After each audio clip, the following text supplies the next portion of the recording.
All right, Thug Life, what's good? What it do? Good, what's good? You know, we've already interviewed Mopreme, so clearly, we've already talked about his relationship with Pac and, how they grew up together. But how did you guys end up hooking up with Tupac originally? I met Tupac through my homeboy Serge. Watani was like Pac's manager at the time, and Serge and Watani's cousin, so Serge brought him to the hood, and he met the realest, Okay.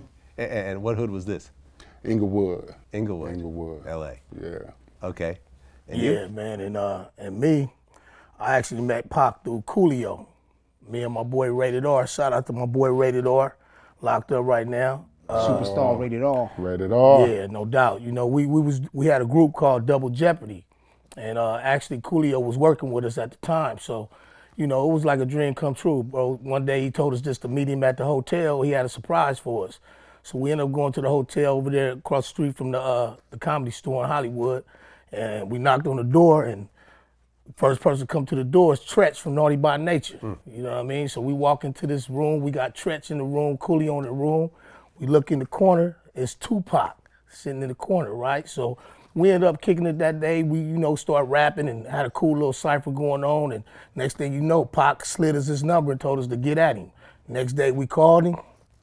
We was out of his house in the valley. He told us about doing this group called Thug Life. We said, yeah, we down to do that. We ended up going to San Diego with him the next day. That Monday, we was in the studio doing a song with him, and it happened overnight like that. So that's how we met Pac, you know what I mean? So Thug Life as a group, was formed in 24 hours? I mean, well, No. Not exactly. I won't say that. I'm just saying for us. That was that part of it. Yeah, for us, how me and Rated R made it. Okay. You know what I mean? Oh, It okay, was okay, different. I understand. it was So, all- so explain to me how Thug Life came together as a group. Well, I don't know, everybody probably can tell their own story, but when I met Pac,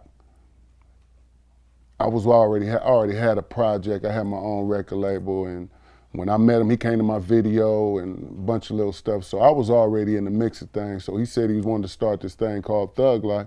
So me and him went to the studio, and we did this song called Thug Life. And then I ended up meeting Rated and Mac. I had already met Mo from previous encounters, just hanging out with Pac, and it kind of went like that.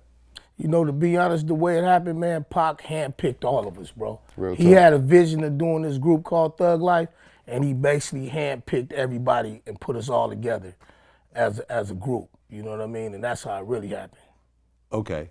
So how long was it until, from the moment that, you guys met him to the point where Thug Life became an official group? How much time had passed? It was never really a group. It was just some cats that was put together. Right. It was, I never really seen it as a group because like you said, he was already in a group. I was already in a group. Mo was in a group.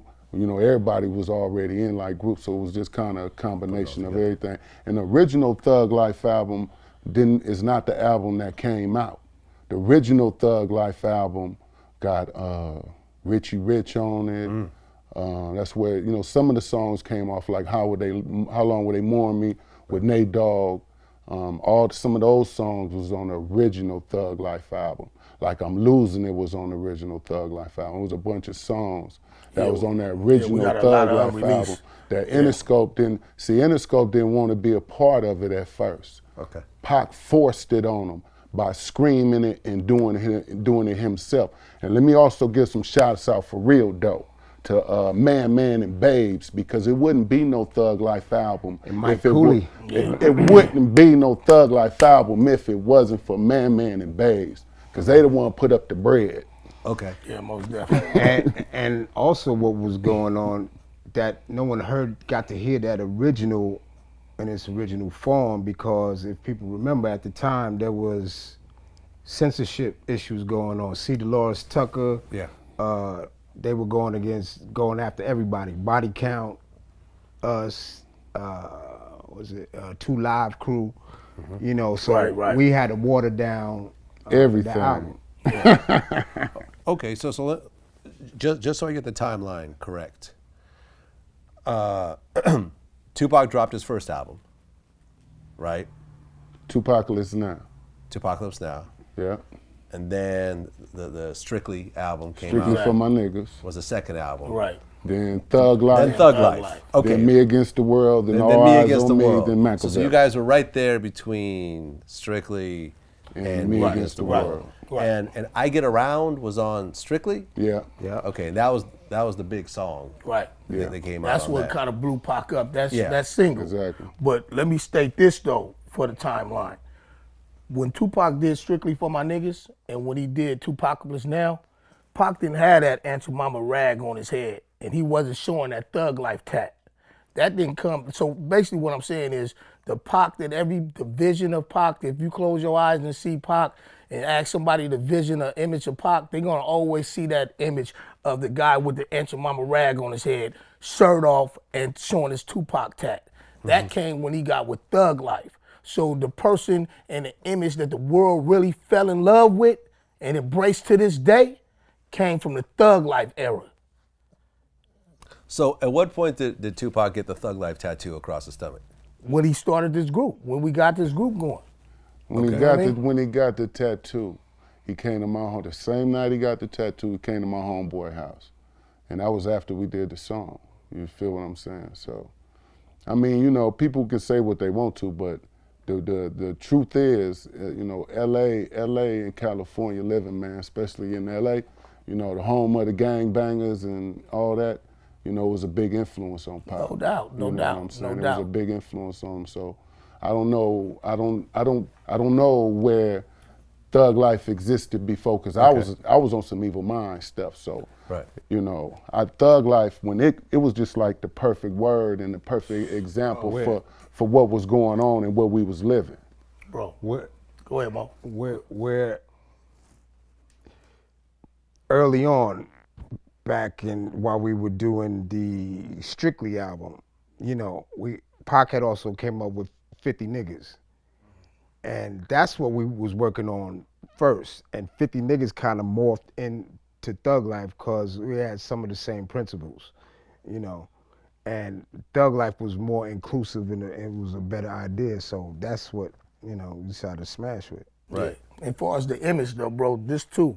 Me and my boy Rated R shot it out again, the runner, man, to Rated. Me and Rated took Pac to the Slauson swap meet.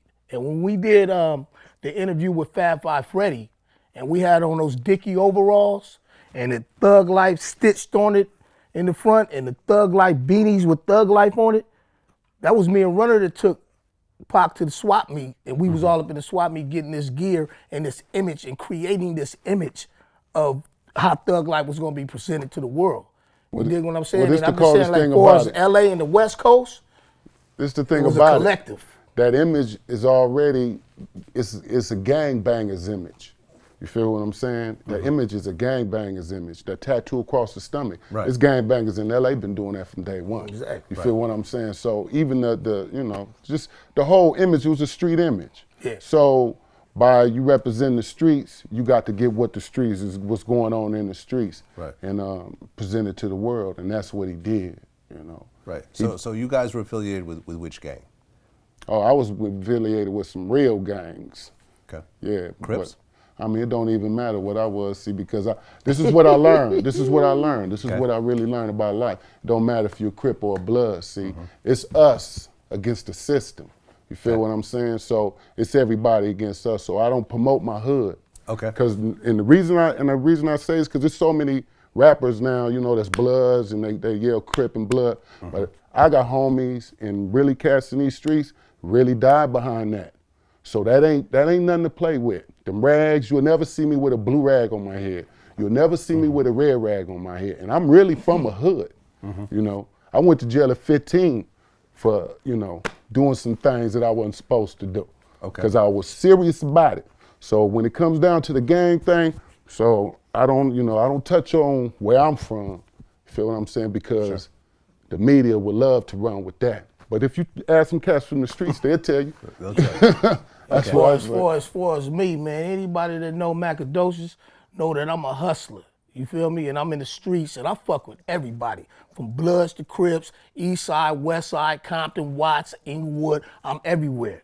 and I get love everywhere. So Real talk. young coming up, I grew up in the Crip hood, and coming up, you know, I just recognized that gang banging, it basically stops you from being able to deal with a lot of people. And I wanted to, I knew I wanted to deal with a lot of people. I wanted to get love everywhere. You dig what I'm saying? So when you banging, it's certain hoods you can't go to. You can't go. You dig what I'm saying? It's certain individuals you can't talk to. Can't so that hang means with. it's certain individuals you can't do business with. Yeah, you know what I mean? I'm trying to do business with everybody that's trying to get money. You feel me? So that, and also, I just didn't see the sense in me killing a nigga over a color. I just didn't see that. You dig what I'm saying? Not the doc niggas that's doing it. Well, let you me feel go me? into Because this. that's they get down. Because all this is But thug life. Me personally, that's me though. Life. You feel me? Let me say something about gang bang. See, number one, a lot of cats didn't want to gang bang because you got to choose. You got to choose. You feel what I'm saying? And when you choose that, you got to ride it to your death. You know what I'm saying? The same way thug life is. Once you choose it, you got to ride it to your death. So no matter the consequences that come with it, you got to ride with it. And a lot of cats don't want that.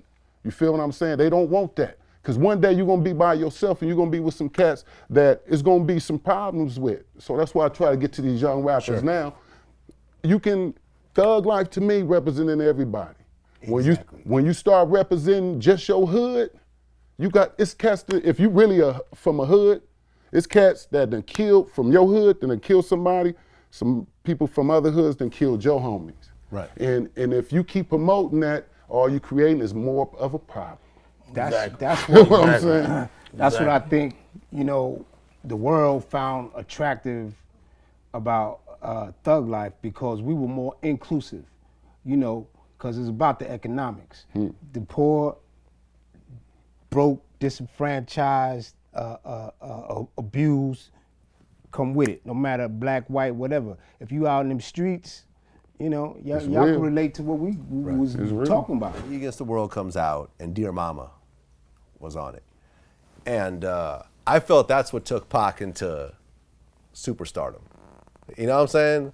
Like, I Get Around was that dope party song, but Dear Mama was something We that, was actually in New York, bro, when we first heard that. Remember we was in the trailer? When Pac rapped that off a piece of paper. He said, man, I got something I want y'all to hear. I never forget, he was working on a movie with Mickey Rourke. And we was in New York, and we came to the trailer, and Pac was like, man, I want y'all to hear something.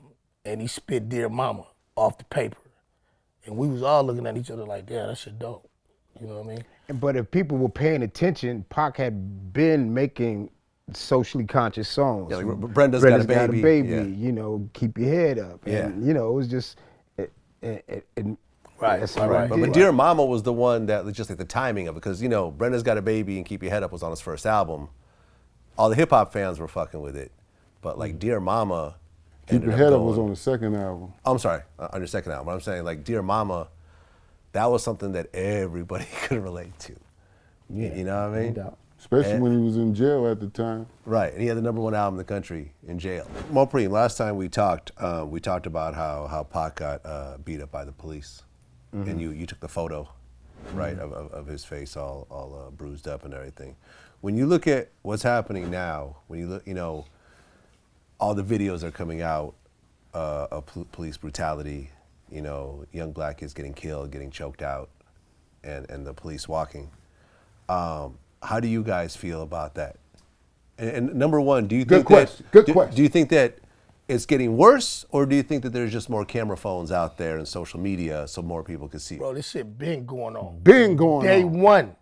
So yeah, we It's got just these more camera cameras phones, getting more caught. technology. Yeah. And then Now they they're getting getting better. busted, and still ain't nothing Right. happening. And They just- get busted, and they tell you what you see it ain't the truth. That ain't what Oh, happened. did you see the dude in South Carolina? He like, in the back. Anyway. Come on, I mean, man. really, bro, this shit Come been on, going on sir. from day one. It ain't getting better. Yeah, it's just getting worse, and it's gonna get worse. Hold up, and let me say something. The history. If you know what Come on, police bro. were for, they was here to catch the slaves. See, people don't want to talk about that. They don't want to talk about that. The whole That's what the police overseer was for. thing, the All overseer sheriff officer was thing. made to catch the runaway slaves, man.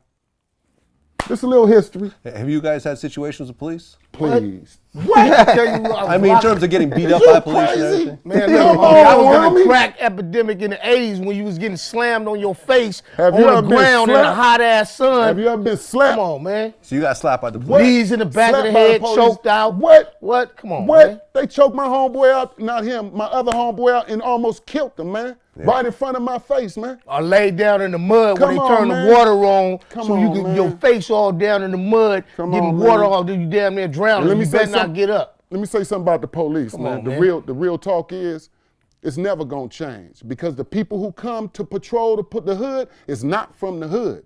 Until the hood patrol themselves, the people who grew up in it become the police, because we not gonna shoot us. If we do shoot you, I'm gonna shoot you in your leg, man, because I know your mama or I know your sister or your cousin. But somebody who come from way out of Simi Valley, come up in Inglewood to protect Inglewood? Right. Come on, man. Get out of here, Ain't no man. They gonna benefit of keep the doubt. they gonna keep killing us, man. But I mean, but the problem also is that people that come from your communities don't aspire to be police officers. Would you want to be one? No. That's what I'm saying. It's like, how can you make me want to be one when you treat me this way? But that's the problem, right? People aren't policing their own communities because people in these communities don't want to be police. Let me say something. The gangs was originally the police. Right. That's who they were supposed to be, but they turn in and start fighting each other. That's the only problem that gangs is. Ain't nothing wrong with being in a gang, for real. Because white folks doing this, they in country clubs. See, but the gangbangers, they hanging on corners. Yeah. That's the only difference in what they do, because they might be caught in the criminal element, gangbangers. But if they didn't shoot each other and sell drugs, and they were selling T-shirts and stuff, man, come on now. Can't say nothing about that. Well, you know, there's always this argument I find interesting where, you know, right-wing people will say, well, why are blacks so upset over police shooting them when they shoot each other? But the argument for that is when a black person shoots another black person, they go to jail. Whereas I'm gonna let y'all say something. if a Boy, white officer, you talking my language. See, now these are good questions. I like these questions. Right. if an officer shoots a black person, chances are he'll walk. For sure. Okay, now you ever heard that saying, you know, you got a family group, you know, and you know, the sister got a bad mouth. She talks shit about her mama. The little brother talks shit about her mama. But anybody outside that family better not say shit about my mama. Right. It's the same shit. It's the same shit. We can deal with ourselves, but you can't do that. You can't do that. You know? And see, the thing about the police, they whole get down is they come every day. Their job is to come take us to jail. You feel what I'm saying? So we're never gonna like them, they're never gonna like us. And that's the bottom line. So to me, until we start policing our own community, it's never gonna change, man. It's never gonna change. Well, I know, for example, at death row, they were using off-duty police officers as security. Are you saying all police are bad? Have you guys had friendships with police? I'm glad you brought that up. Another good, another keep it good one. 100. Keep it coming. Yeah. Now, I'm going to tell you this Go about them niggas over there was at death row, because I was over there with them. Them niggas let my nigga get killed. They let my nigga get shot up, so fuck them. That's on the real, if you really want to know the truth. And then they go out and write books and, come on, man, knock it off, man. Come on, knock it off, man. I'm going to keep it 100. I'm gonna say this Fuck though. them. For me personally, And they straight should up. let me say one. Go ahead, and he fam. should have never, ever, and this goes out to all the rappers, never, ever let somebody protect you. You let your own folks protect you. Never leave it up to somebody, because the police ain't never got practice shot at. Feel what I'm saying? We got practice shot at all the time in the hood. So we know what's gonna go down. And if you know the situation, you can already see it coming. Police, all they do is roll around and take us to jail. They don't know how the hood pop off. They don't live there. So never let the police protect you. All the rappers, never let them protect you. Never. Because death row was not the only place that hired off-duty cops. Please. You know, all throughout Every city. all throughout One the thing I'm gonna industry. say this though, like Syke said earlier though, from the hood, when you got somebody come from the hood, I'm gonna shout out my boy Pep. Pep is an Inglewood police officer. But guess what? Pep come from the hood. Pep rolled through, and he got a job to do. That's his job. So he works in Inglewood? But he works in, but he's a detective now. You know what I mean? Went to school to be a detective. But what I'm saying to you is, he's a Thug Life fan. He loves Tupac. When he roll up on me, my son will tell you, my son Boogie's in the house right now. Shout out to my son Boog. I didn't have the police pull up on me where I hustle at. I didn't have the police pull up on me banging Thug Life on the loudspeaker. The shit that they say, hey, pull the car over to the left. They playing our records, bro. And they come see me. You feel me? Knowing what I'm doing, he take me to jail. So I'm going to say this for the record, though. For the record, though. Few of them that know me and know about me and that are fans of this Thug Life, I got a pass, straight up. I'm telling you that. Now, as far as the dirty ones shooting niggas in the back and all that shit and putting their knees, and I've been stomped out and all that by one time. You feel me? Come on. I'm going to say that. You feel me? But shout out to the ones that are trying to do their job. And I didn't have one like my boy Chris told me, man, this shit ain't nothing but a job to me, man. I'm trying to go home, do my 9 to 5 and go home. Well, they put him at desk duty for going to his son baseball game in his uniform. Shit like that. You know what I mean? So, you know, it's a job for some of them, bro. And for a lot of them, it's more than a job. They want to fucking hurt and inflict pain on somebody else. So I'm going to say that. But I wouldn't say all of them. The whole 100% of them are dirty. No, it's all. I mean? And let me say this too. It's always some good police. Feel what I'm saying? But they mentality, they just like they hate when some young blacks don't tell on each other, but they got they don't tell on each other. Yeah, the blue shield of silence. Yeah, exactly. Yeah. They don't tell on each other. They don't expose when somebody doing something wrong, but they want the black community to call and snitch and tell on people when you're not gonna come help them. You're not gonna come help them. But I do have to say this, and this is just to keep it 100, because I'm a 100 type cat. I have no problems with the police. I only have problems when they do something that they don't have no damn business. You feel what I'm saying? Getting all out of their lane and profiling us and always making us the target of them filling up these jail, these penitentiaries and all the rest of that, because it's what they got going on is the whole prison industrial complex. They flushed all the prisons with blacks and Latinos and they made them all privatized so they can get money from each state pay the prisons. So we can't let this prison be empty. Who we gonna put in there? Let's run over there to the ghetto and get all them out and put them up in there. And that's been the plan from day one.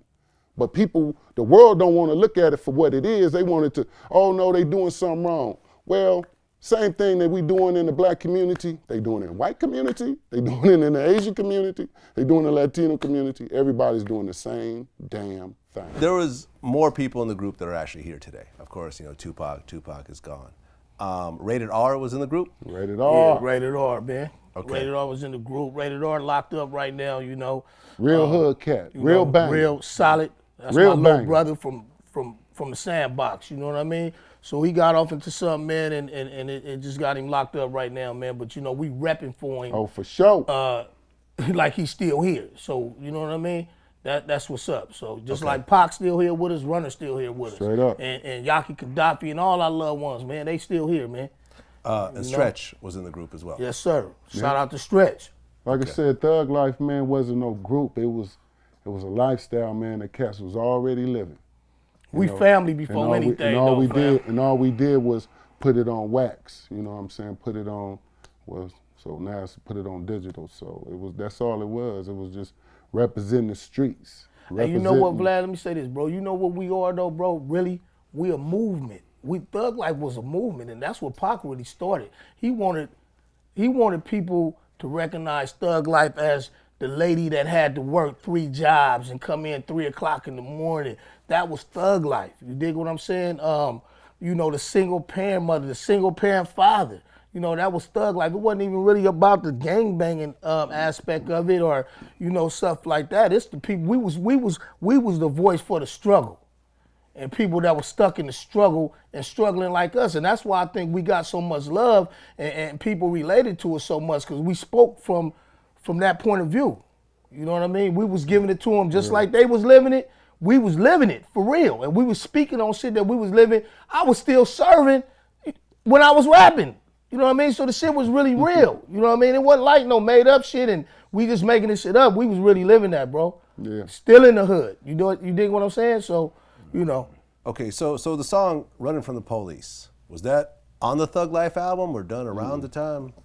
That was probably done around It the was time. done around the time, yeah. That was Around the probably same done time. around the time. Were you guys there? Early in near the beginning. In the beginning. Near the beginning, because as people know, that at one point, you know, Biggie was cool with us. Biggie was supposed to be down with Thug Life. So Biggie was supposed to be part of Thug Life as a group?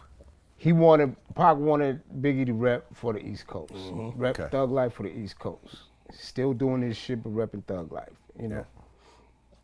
Because Thug Life was never a group. Right.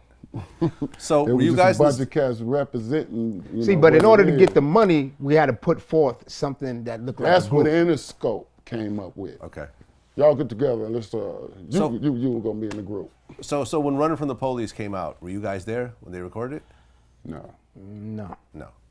Okay. And what was that song? Was that supposed to be on an album, or was that supposed to be on Pac's album, Biggie's album, just a That was song? a song they did, bro. And they was gonna place it wherever they was gonna place it. There's You so dig what many I'm saying? songs, man. You just do music, man. You do the music, and wherever it ended up, it ended up. Right. We was just recording, bro. Just record. And at the time, you know, Biggie was on the rise, and it was, you know, smart to get him on the track. And at the time, we was all cool. Of course, get Biggie on the track. East Coast, we got the East Coast shit, you know. So that's And again, you just see like the regular vision. artists. It was worldwide. Pac was trying to get Biggie to rep that East Coast side of Thug Life. We was doing the West Coast shit, and we was trying to just lock it all the way in, lock everyone in across the nation, across the world, into this movement called Thug Life. Okay, so you guys come out with the album, and then Tupac came out with "Me Against the World," right? I followed. The album "Me Against the World" came out when Tupac was in jail. But it was done before he went to jail. And originally it was supposed to be called "Fuck the World," right? I don't know. I never heard That's that. what I heard. No? Yeah, I never heard that one. So was Thug Life still a group when Pac went to jail? Because after he came out, it seemed like then it was the Outlaws. Is that accurate? Pac kept changing the new, he kept changing and evolving into the next thing. So that's just kind of how it was. Yeah, well, see, the Outlaws, before they was even the Outlaws, they was called Dramacidal. Exactly. And when we was on tour, Dramacidal would be the opening act. And then Tupac and Thug Life would take the stage. Okay. So they was just like the little homies. They was our little partners that was coming up behind us. So, only rightfully, Pac seen them as the next one he was going to bring to the top. So that's how it went. It just went in that order. You know what I mean? So that's when they dropped the hit 'em ups and all that type of stuff. You know what I mean? So yeah, Okay. them is our little brothers, man. You know what I mean? Real talk. Yeah, I Straight just up. talked to Edie today, actually. Yeah, that's fam. So Pac gets out of jail, and he signs with Death Row, and he starts focusing on the Outlaws. So what are you guys doing at this point after he gets out? I was locked up, bro. Oh, you were locked up. I was locked up. Yeah. Okay. Who you want to know, me? Yeah. I am an outlaw, homie. Okay. So I you're got part of my the name Outlaws. first. Mussolini. He named me Mussolini, man. Khomeini right there, man. You feel what I'm And saying? we were actually the Outlaw Immortals. Exactly. Okay. That's what It's it really the whole was. clan. Right That was the whole thing, man. You need to do a little research, man, before you. ask I these don't got it. questions. You're right. You're right. Yeah. I missed a few facts here and there. Yeah, yeah. What was really, from y'all's point of view, what was the tone at Death Row once Pac got into that situation? I had a ball. During making the All Eyes on Me, that was Yeah, had a that was one of the best times in his career. We were happy that Pac was out of jail. then I remember everybody wondering, yo, where's Pac gonna go? Where he gonna go? He gonna stay in New York? He gonna go to the Bay? He gonna go to LA? And everybody was wondering where he gonna go. And everybody heard he was coming to LA. It was a wrap. It was a wrap. Those were good days right there. Making it all eyes on me. Okay. What was the overall tone at Death Row? You know, because you had Pac and had his crew, and you had Suge and his crew, and then you had Snoop. Like I said, and his had a crew. ball, man. Everything was lovely. Yeah. It's a beautiful time. It seemed like because Snoop said like he was the one that was really pushing Suge to like sign Tupac and stuff like that. He was saying how we really need Tupac on the I label. wouldn't know nothing about that. Everybody wanted Pac out of jail, you know. Everybody, nothing about that. fans, fellow artists, everybody wanted Pac out of jail, you know. So I guess, you know, that's what Snoop was thinking about. No, absolutely. What was the impact when All Eyes on Me dropped? Every car in LA was bumping Ambitious as a Rider. Yeah. I remember that. I remember every car that you pass by, you hear boom, boom, boom, boom, doo-doo-doo-doo-doo. Yeah, that was the first song on the album.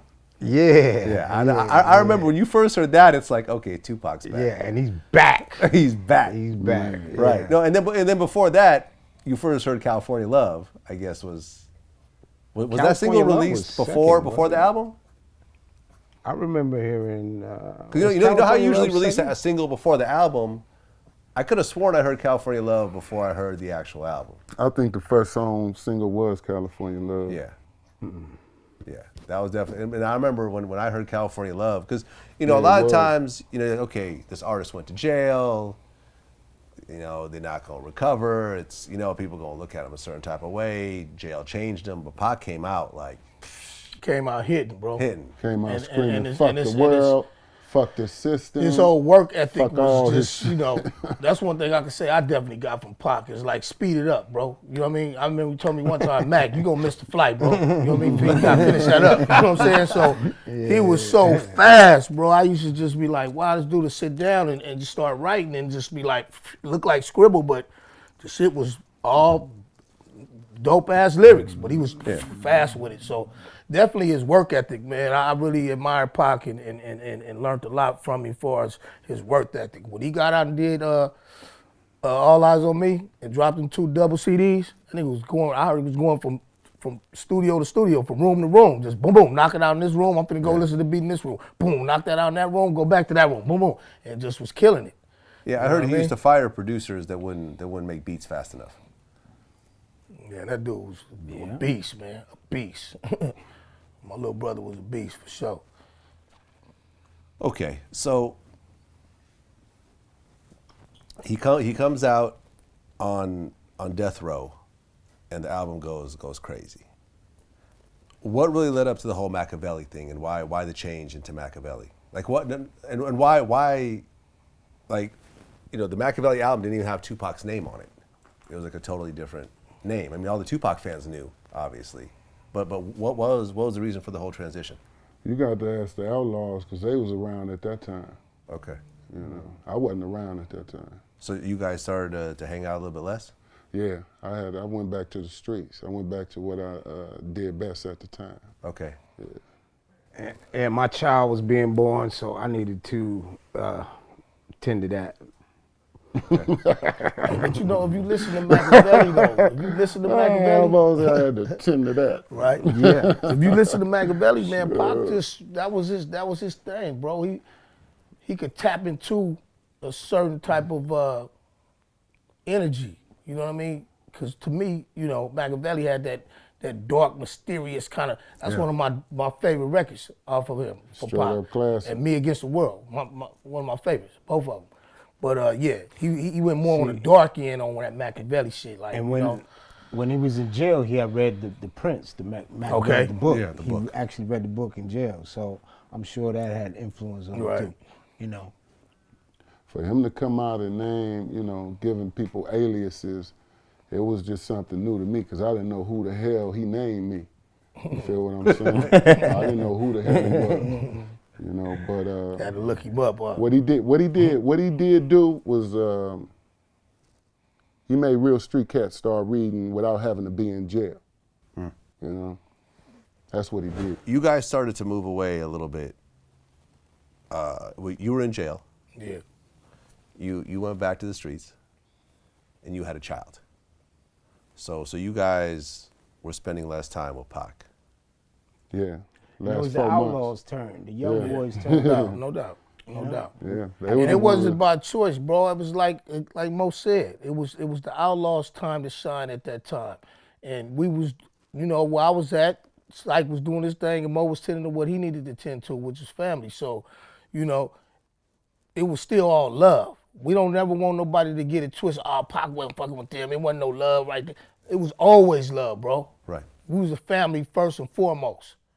I mean, You know what I'm saying? How can you not have a love for, let alone this is brother, Come on, so, man. but Come for on. a cat who opened the world for me, so that goes without saying. Exactly. You know, I just, you know, truly wish that a lot of things turned out different as far as with him, you know, because, you know, everybody celebrate death right now, but me, you know, I'm sure Mo and everybody, we wanted to get old with the cat. You feel what I'm Right. saying? We wanted to be 100 years old sitting on the island someplace laughing. Sure. I mean, I could only think about what kind of effect Tupac would have had on politics had he still been alive. But let me say something. Obama wouldn't have got elected if it wasn't for Tupac, man. People better stop thinking that it didn't happen because of that. You know, not just Pac, but hip hop, period. If it wasn't for hip hop, it wouldn't be no Obama, man. I agree. It would not be no Obama. Because one thing that we do as blacks, we accept everything from every race. You feel what I'm saying? Every race come in, what the blacks doing, and you know, okay, let me twist it, and now I'm gonna use it for their benefit, and it's all gravy. You feel what I'm saying? It's all good. But in the real token, what is it doing? It's making their kids, other race kids, turn to love blacks. So now, okay, now you got Obama in the White House. Because if it wasn't for hip hop, wouldn't be no Obama. And Pac even talked about a black president. Come on. We did a song called Letter to the President, man. Exactly. Come on, man. That's the thing about our movement. We were talking about this shit 20 years ago. Way ahead of our time, man. Honestly. Way ahead of our time. Well, You know? earlier today, I actually interviewed Greg Nice. Greg, nah. G Nice. And he told me something interesting about his relationship with Pac. He said that, did you guys record anything? Yeah, we've recorded about 7 records. Okay, and was that supposed to be the One Nation project that Tupac was doing? Yeah, I actually helped him put that together because he thought Easy Mo B was upset with him. He thought certain people was mad at him because of the things that he was saying on records and stuff. And I told him, like, Mo ain't mad at you. He's like, he's not. I'm like, hold on, let me call him. Yo, Mo, hold up, here, talk to Pac. He's like, ah, they screaming and laughing. I'm like, see, I told you, man, your boys love you, man. He's like, I just feel bad because I know people mad at me, man. I miss New York. I want to go back. He said, I miss Puerto Ricans. He's like, I want to see a Puerto Rican. Do you know one that have just come out here? I'll fly him out there. I just got to see one. I miss going up into the weed spots. And I was like, yo, you want Primo to do some music with? He's like, yeah. I'm like, I call Primo. Yeah, you want to come and work with Pac? Yeah. I'm like, you want to get Fat Joe in it? He's like, yeah. I'll call Fat Joe too. You want that? He's like, do you know how to reach the other guy, Buckshot? I'm like, yeah. And we started doing it just like that, and it started happening, man. He's from the East Coast. He was born out there. He used to be born called out there. MC All the New York? outlaws born out there, homie. Isn't that right? You know what I Pac's think, original bro? name was MC New York, right? It wasn't. All It of wasn't it. It wasn't, what it was. it Though, wasn't bro. never about no East Coast, West Coast, It man. wasn't Pac Never, that man. created that, bro. The Yeah. media created that, The bro. media Let's get it right. created the that. media That's always what I'm fueled saying. shit like that, bro. That's They what I'm wanted to make it saying. more dramatic than it was. Right. Because they need to sell something, man.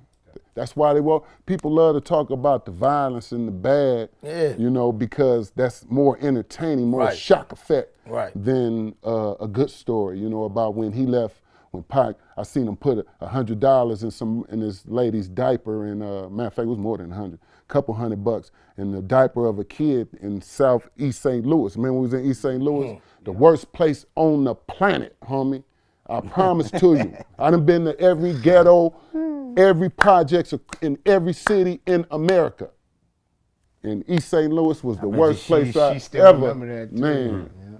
So Greg Nice told me that was the idea that originally the two of them came up with, was to do the One Nation project, to basically dispel the whole air of that you know, Pac don't fuck with the East Coast, because he had love for the East Coast, and that's when he started to reach out. You know, he said Greg helped him reach out to a couple of artists that he fucked with, you know, like Buckshot and DJ Premier, and, forgot who else. Well, A few people though. Who?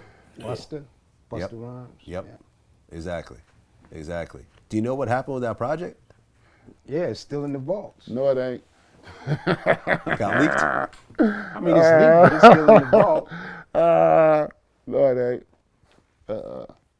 They was taking cats off songs, man. Some of them songs already came out, man.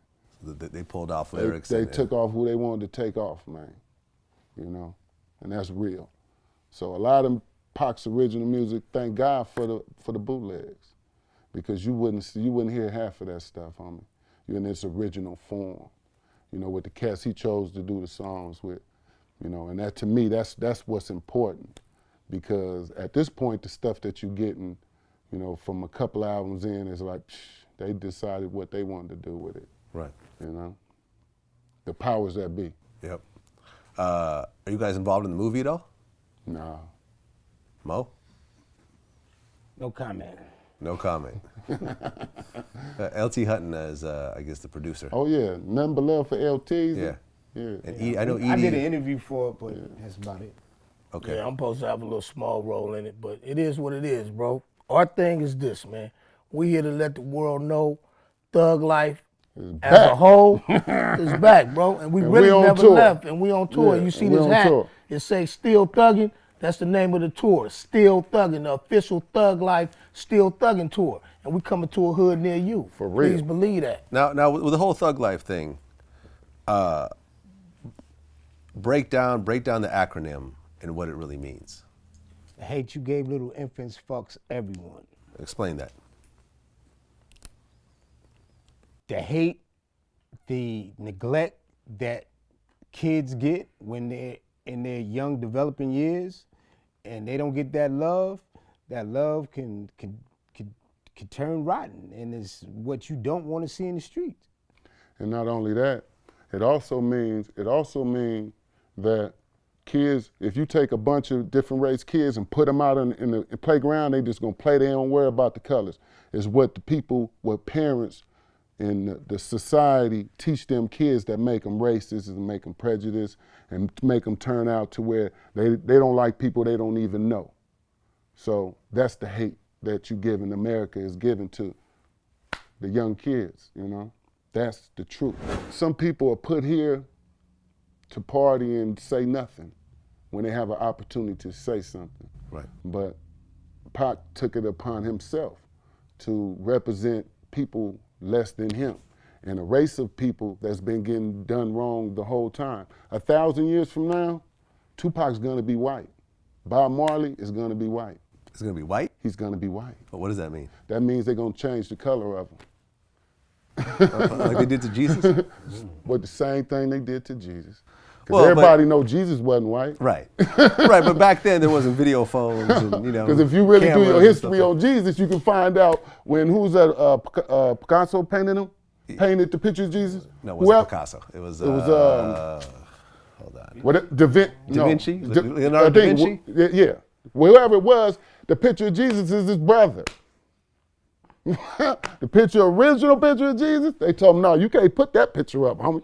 You can't do that. So, like I said, 1,000 years from now, Pac gonna be white. What it was, man, Pac stood for something, man. Bob Marley stood for more than just the music. The music was just an outlet to get their passion across, you know what I mean, what they really stood for, and that was for the people. For the people, man. Dig what I'm saying? It's deeper than, like Pac label, we were signed to Out the Gutter Out in the a scope. gutter. So just with that alone, you might think, oh man, what am I gonna name my label?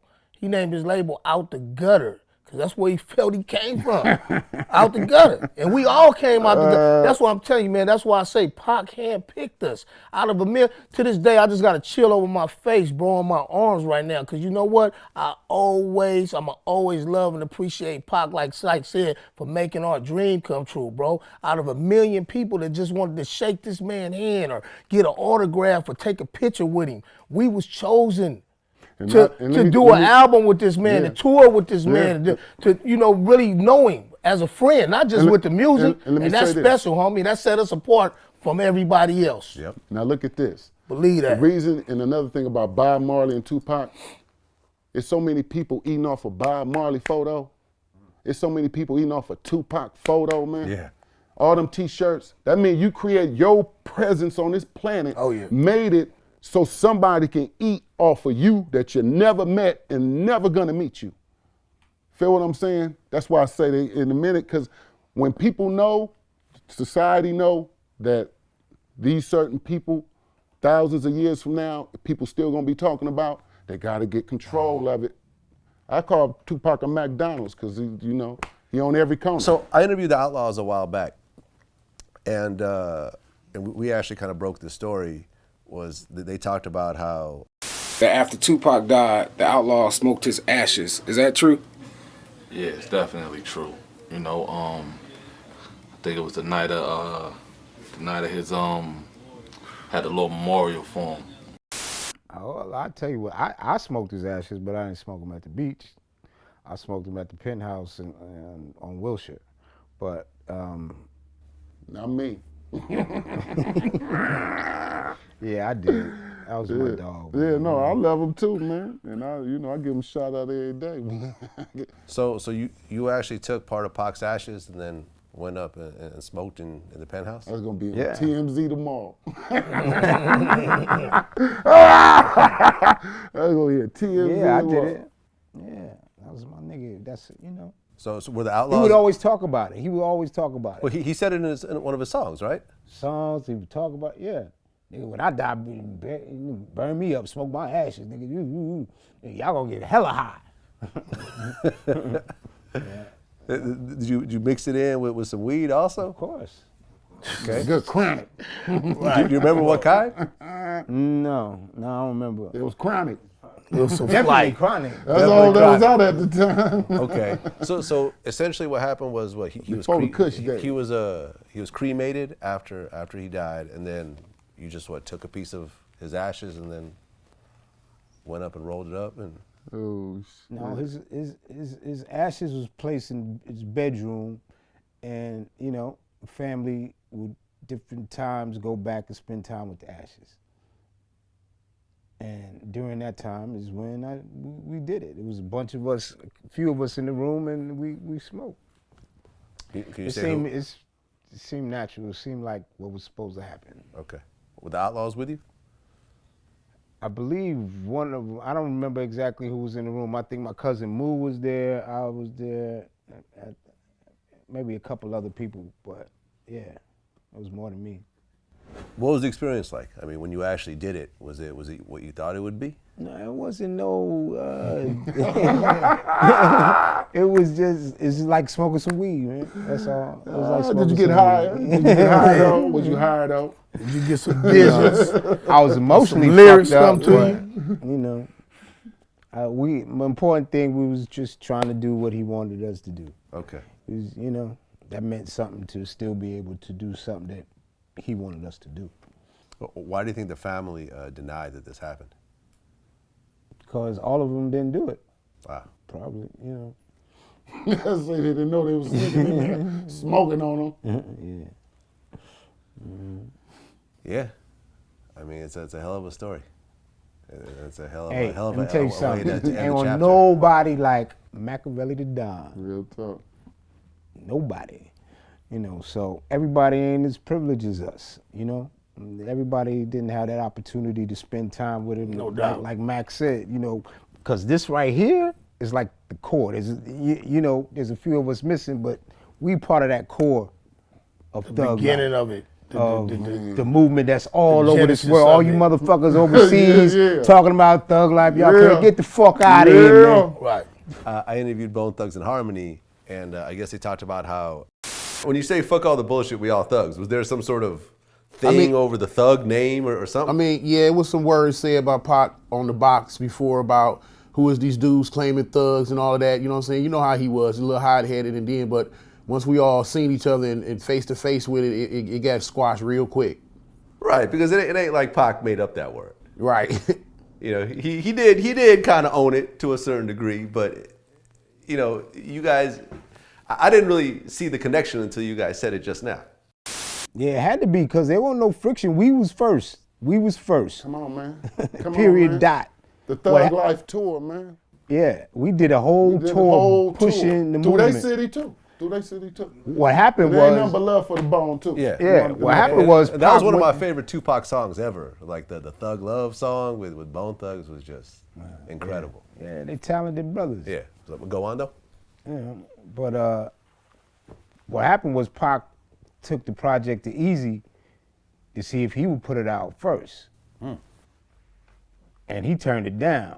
But at the time, he was working with a group called Bone from Ohio. Yeah. He put the Thug in it, and they came out and got the benefit of The whole thing. our fans. Our fans thought they was us. Oh really? At first. Yeah. Because you got to realize we was on tour the whole time, thug life, and man, thugging everywhere we went, yelling and leaving tags on every bathroom, every stop, everywhere we can go, leaving stickers in everywhere, We man. was touring before we had a record deal. Yeah, whooping ass all the way through. Right. You know, so I mean, you know, not saying that, you know, Bone got they thug thing from us and none of that, because it was Easy and Pac that was doing the dealings. You feel what I'm saying? And they thugs, so it's all good. His thug is a thug. You feel what I'm saying? And rest in peace, Big Yaki Gaddafi was alive, and he looked a lot like them dudes. He was tall, light skinned. I think the public got a little confused. Right. Well, yeah, I think I was interviewing one of them recently, and they were saying how it was actually Easy's idea, that they were just Bone. You know, and they had the whole Bone thing, and like. Well, I guess that tells the story. And Easy was the one that really pushed for the name. Easy called himself the hip hop thugster, bro. So it's Easy. Put that together. Easy, the hip hop thugster. He put thug on Bone. So that's how that came about. It wasn't like they stole it from us. You dig what I'm saying? Yeah. Okay, that's what it was. Right, and then the thug name kind of just became part of the hip hop vocabulary. I mean, Trick Daddy. All the way down the line. All them bits. All of them. All You know, of them, Young Jeezy, like how you talked about. Everybody, man. Everybody, man.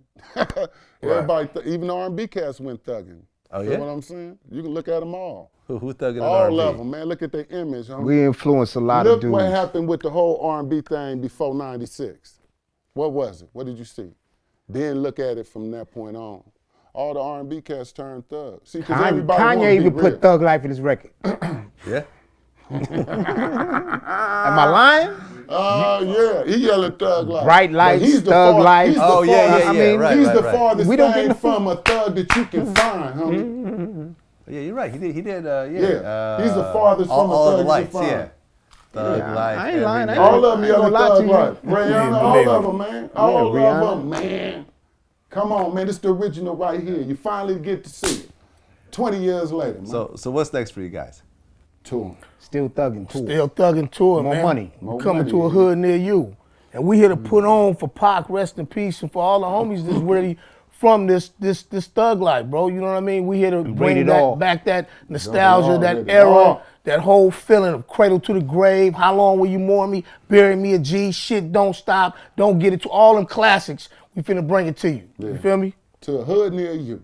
Yeah, believe that. What's it like to really go around the world and seeing the whole thug life thing still represented so hard everywhere? Shout out to our fans, bro. We got core fans. They've been rocking with us for 20 years. Yeah. And go rock 20 more years, because we bigger than any other group, bro. We got a cult following. That's what I really love to believe, and I know that's to be true. That we're like, say, a Sade. Sade don't got to put out an album for 10 years, but she announced that she finna do a tour or a show. That shit is sold out. They coming. Because she got a core audience. We got more of a cult following. We got people that don't even believe Pac dead, bro. And they'll never believe it. real That's how much they love him. Right. And they love us too because we come from that. There was actually an interview with Tretch where, like off camera, but they kept recording, that he mentioned that last time he seen Pac, he was in Cuba. And then I asked him about it in another interview when I interviewed him afterwards, and he said, there was an interview you did. It was on the red carpet somewhere. And, you know, after the interview ended, they'd put the camera down, but I guess it was still recording. And it sounded like you said, like, the last time you saw Pac was in Cuba. Nah, I smoke a lot of weed. I don't remember that far back. You know, Tupac did study Makaveli, and Makaveli was someone that did fake his own death. Yeah, Pac was a jack of all trades. He could pull off a lot of things. I mean, I'm loyal. If I know anything, won't nobody else know. If he wanted to be seen, or if he wanted people not to think he was here, I'm rolling with him in whatever he wanted to do. Right. Shout out to Tretch. Yeah, Naughty shout out Don. Tretch. No, Naughty by What's nature. Vinny. Why do so many family. people think that Pac is still alive? Because he's a legend. looking for him. It's out of the love though, bro. If you ever lost somebody, bro, that you really love, you can't believe it. Shout out to my son, rest in peace. I lost my son 6 years ago, bro. And I can't, shout out to Lil Daron, man, rest in peace, man. I can't, to this day, tap into, I know my son, rest in peace, but I don't even really acknowledge the whole feeling of that because I can't go all the way there.